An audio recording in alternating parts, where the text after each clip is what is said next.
Hi everyone, this is Warren. Welcome to Dynasty Decoded. Last time, we talked about Chang'e flying to the moon. When Emperor Yao heard what happened, he felt bad for Yi and told him to take a few days off and rest. But neither of them expected that right after surviving the crisis of the 10 suns, Yao would run into another huge problem.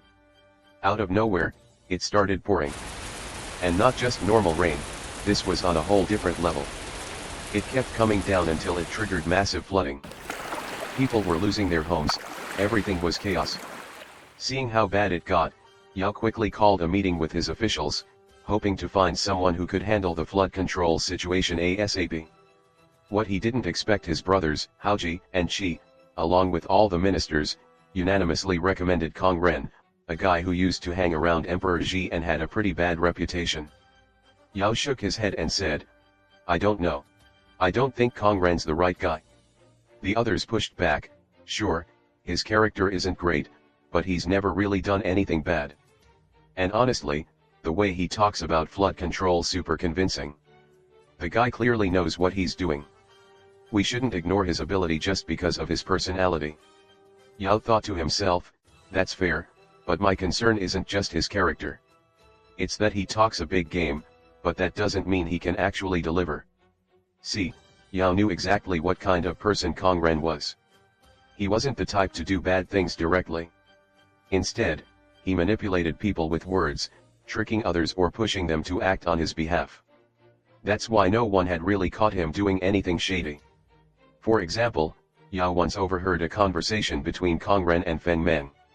Kong Ren said, "Hey, I heard from the soldiers that when you guys fought that monster Yayu, it was your critical strike that seriously injured it.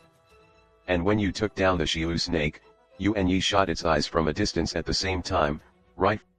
Feng Meng was like, "Yeah, so..." Kong Ren goes, "Wow, so you're a hero too. Kinda sucks that no one really knows that though.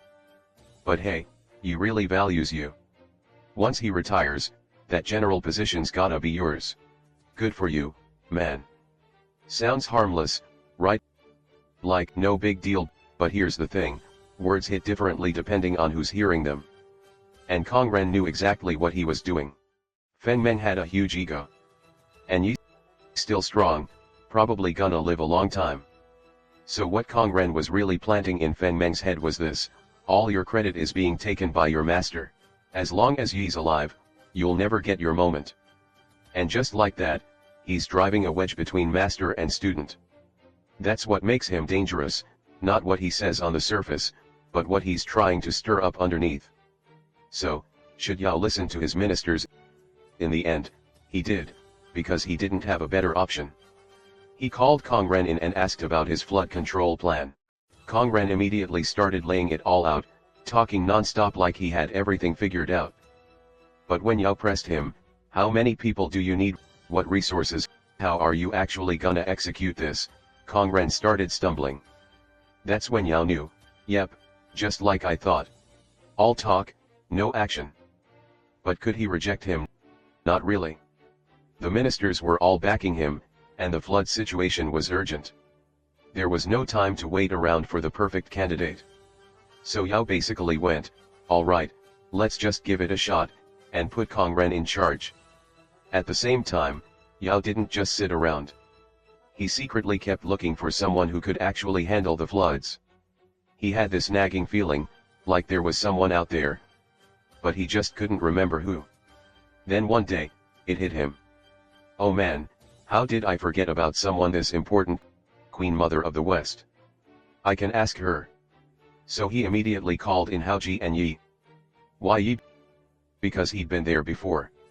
He knew the way, and with his combat skills, having him lead the trip would make things way more efficient. Yao explained the plan, hoping they'd help solve the crisis. When Yi heard they were going to see the Queen Mother of the West, he was actually thrilled. Ever since Chang'e left, he'd been wanting to go ask for another elixir so he could ascend and reunite with her. And now Yao was basically handing him that chance. So he fired up and said, "Don't worry, I'll get this done, even if it costs me my life." That line freaked Yao out. He thought, wait, why would he say that? He had always been confident, but he never talked about dying. The more Yao thought about it, the worse it felt. So he decided right then, no way he's letting Yi take that risk. He told him, hey, you just went through a lot shooting down the suns. You need to recover. Take a few months, then go. But Yi took it the wrong way. He thought Yao was saying he was too old and useless. He snapped back, rest, look at me, I'm perfectly fine, I can leave tomorrow. Yao knew arguing was pointless. So in the end, he reluctantly agreed. After Yi left, Yao quietly pulled Houji aside, told him his concerns, and asked him to stay alert and come back safely. The next day, the group set off, with Yi leading the way. Things went pretty smoothly, until one day, they passed through a forest.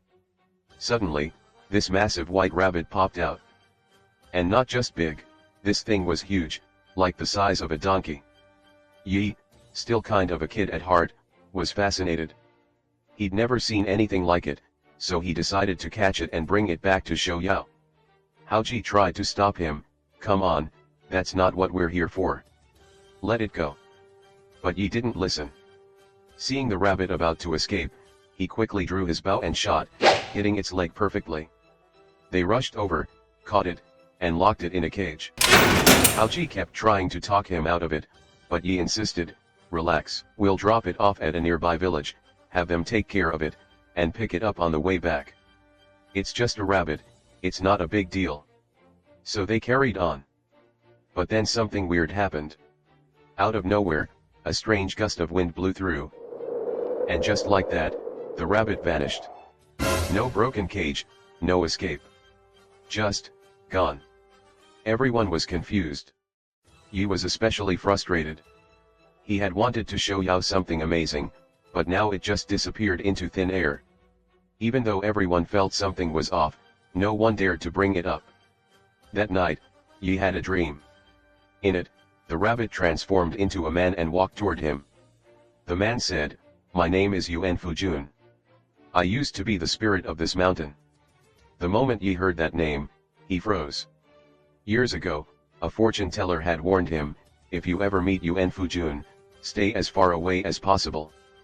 But he never imagined, that rabbit was him. Yuan Fujun continued. This morning, when I saw your group coming, I tried to avoid you. But you shot me, captured me, and paraded me around. That's a huge humiliation. Just because you've got some skills, you think you can bully whoever you want. Fine. Just wait. I will get my revenge. Now Yi, who'd been praised his whole life as a hero, was not used to being threatened like that. He snapped back, furious, bring it on. Let's see what you've got.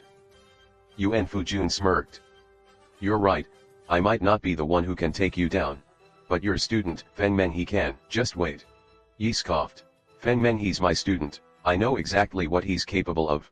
You really think he can do anything to me? That's a joke. Yuan Fujun's smile turned eerie. Oh yeah, then, why don't you look behind you? Something about his confidence sent a chill down Yi's spine. He turned around, and saw a cold arrow flying straight at him, hitting him right in the forehead. Yi screamed, and then, he woke up. Whoa. It was just a dream.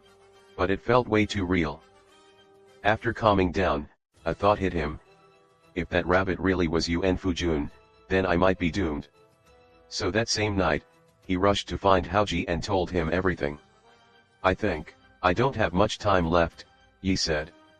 Before I die, I need to tell you everything, the route to Queen Mother of the West, who you'll meet, what you need to do. Houji tried to reassure him. You're overthinking it. It's probably just a dream. Like, you were thinking about it all day, so it showed up at night. Get some rest, we'll talk tomorrow. Yi grabbed his hand and shook his head. No, you don't understand. Ever since I woke up, I can feel it. Like my life is slipping away bit by bit. Hearing that, Houji stopped arguing. He just carefully memorized everything Yi told him. The next morning, they set off again. As they passed through a dense forest, suddenly, an arrow shot out of nowhere. Because Yi hadn't slept well, and his mind was still stuck on that dream, he didn't notice it at all. The arrow hit him straight in the head. He fell off his horse instantly. Houji was shocked. Quick! You, go after whoever shot that arrow. The rest of you, check on Yi. But when he saw the arrow buried in Yi's forehead, he knew, there was no saving him. Holding him in his arms, Houji broke down in tears. No one expected that this great hero, Yi, would actually die just like he said in his dream. Not long after, the soldiers sent to chase the attacker came back. They reported that they had tracked the shooter to a valley, where it looked like he fell off a cliff. The drop was too deep to check directly, but from above, they spotted a body that looked like Feng Meng. They assumed the assassin was dead and returned. Houji nodded and ordered some men to take Yi's body back and report everything to Emperor Yao. He also asked Yao to keep searching for the killer, dead or alive. Yi deserved a clear answer. Then, heartbroken, Houji continued the journey alone. After a long and difficult trip, Houji finally reached the Queen Mother of the West. He sincerely asked her how to stop the flood. But the Queen Mother of the West's answer was, "Fate has decided, there's nothing you can do." Houji was stunned. "So, this trip was for nothing," she nodded. "The one who can truly solve the flood hasn't even been born yet.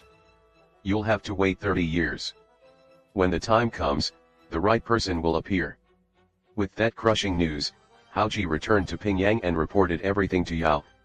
So for now, Yao had no choice but to rely on Kong Ren.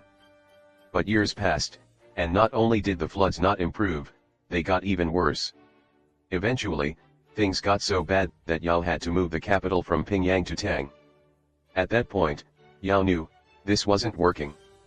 Kong Ren had to go. So once again, he gathered his ministers to figure out who should take over. This time, everyone agreed on one name, Gun. Why Gun? Because back when Kong Ren first proposed his plan, Gun was the only one who said it wouldn't work. He didn't go into detail, just said, "Give it to me, I'll handle it." Honestly, he came off a bit arrogant, like you wouldn't get it anyway. So people ignored him. But now turns out he was right. And more importantly, Gun had serious engineering skills. He knew how to use earth and stone to build walls, something way more advanced than the wooden fences and trenches people used back then. His methods could turn basic settlements into actual fortified cities. Yao recognized that talent. But there was a problem. Gun wasn't great with people. He didn't like explaining things, didn't communicate well. And flood control wasn't a one-man job. It required teamwork. So now Yao was stuck again. Great skills, but questionable leadership. After thinking it over, he sighed. Well, we don't really have a choice. Kong Ren had failed. There was no better candidate. And the sooner the floods were controlled, the sooner the people could stop suffering. So in the end, Yao decided to give Gun a shot. Now the question is, can Gun actually fix the flood? How would this story unfold? We'll have to wait until next time to find out. Thanks for coming to my show. I hope you enjoyed today's story. See you next time.